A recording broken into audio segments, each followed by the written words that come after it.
April 2000, Ohrid in Macedonia, an idyllic lakeside town.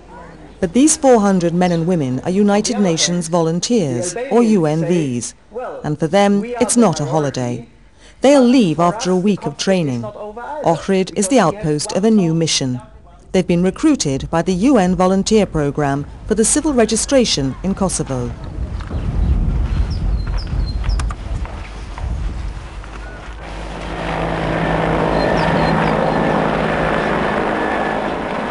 The mood in Kosovo is not so serene. A long history of interethnic violence, anger over prisoners still held in Serbian jails or missing. Everything is pointing one way, a desire to sever ties with Serbia.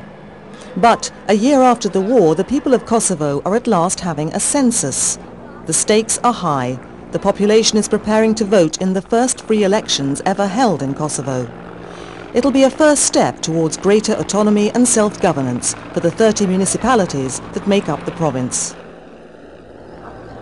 The fact that for the first time not only will registration mean the right to vote at elections, which will, I hope, be free, democratic, transparent and so on, but we're also going to give them identity cards. These people, these Kosovo Albanians, did not have identity cards. They did not, in fact, have a real identity. That was all taken away from them during the preceding period. The papers of many ethnic Albanians were confiscated by Serbian forces during the NATO bombing in the summer of 1999. Other documents were either destroyed or are no longer valid. But a large number of ID copies were found in the basement of a government building in Pristina. They've been thrown into paper bags and cardboard boxes. It took 18 UNVs and local people 2.5 months to sort out the documents for Pristina alone.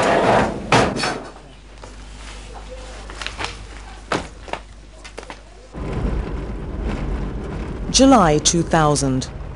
Irena Mihova, a lawyer by profession, decided to come to Kosovo for a year as a UNV and has been appointed core supervisor of the registration centres of Istog in the Peja region.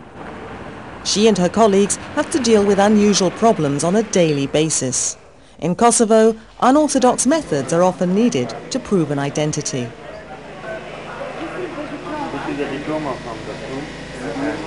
You can hardly find a person with a proper Yugoslavian passport.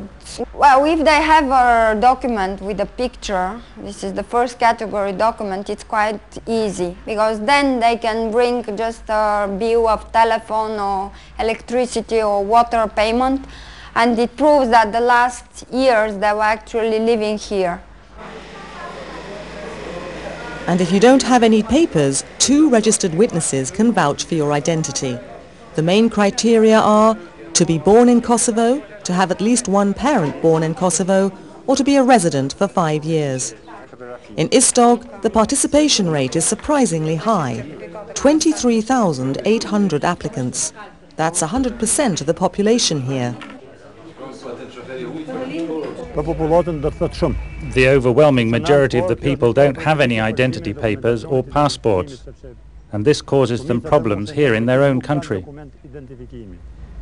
But as well as that, they can't travel or go abroad to visit their families, many of whom are outside Kosovo.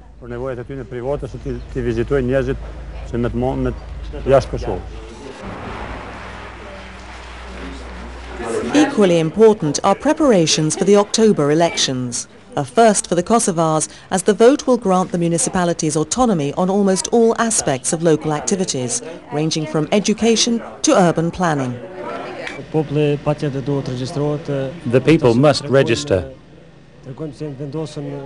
We have to prove we want to exercise rights which we've been denied up until now. This is our last chance and we must seize it. We must all register.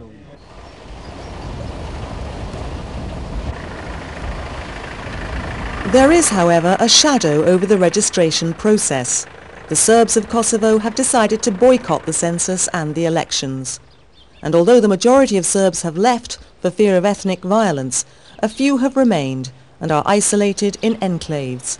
They live in constant fear of Albanian reprisals and are protected by KFOR. This is the case of the Patriarchy of Peja, a holy place for the Serbs as traditionally the patriarchs were ordained here.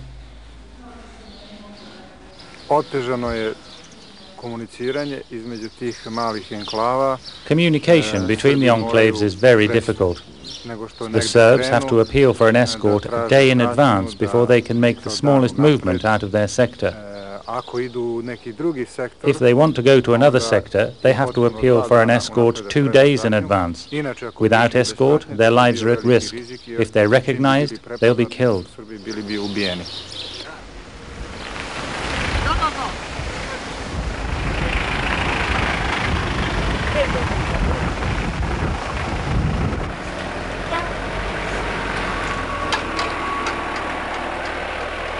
Irena and Attila Molnar, also a UNV, are on their way to Gorazdevac, a Serb enclave 6 kilometers away from Peja. Initially a village of 2,000, Gorazdevac now only has half that population, together with about 300 refugees from a neighboring village. Totally isolated, the people depend entirely on international aid for bare essentials. The UNVs come here regularly to try to persuade the leaders to register.